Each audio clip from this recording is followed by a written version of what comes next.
हाँ, बिना ड्राइवर के है ट्रेन है जो वो निकल चुकी है। जिला कठुआ से खबर निकलकर सामने आ रही है। मालगाड़ी है उसे रोकने की भरपूर कोशिश की जा रही है, लेकिन बिना ड्राइवर के है वो गाड़ी निकल चुकी है पंजाब की तरफ। इस समय की एक बड़ी खबर, बड़ी लापरवाही है जो रेलवे हकाम की तरफ से है जो वो देखने को मिल रही है।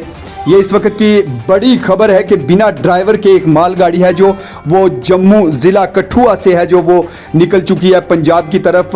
लगभग जो उसकी स्पीड बताई जा रही है वो 70 से 80 किलोमीटर प्रति आवर है जो वो बताई जा रही है, और एक बड़ा नुकसान होने का खदशा जाहिर किया जा रहा है। इस वक्त की ब्रेकिंग न्यूज़ है जो वो ज़िला कठुआ, जम्मू ज़िला कठुआ से निकलकर सामने आ रही है कि एक गाड़ी जो बिना ड्राइवर के है वो निकल चुकी है पंजाब की तरफ, और उसे भरपूर रोकने की कोशिश की जा रही है।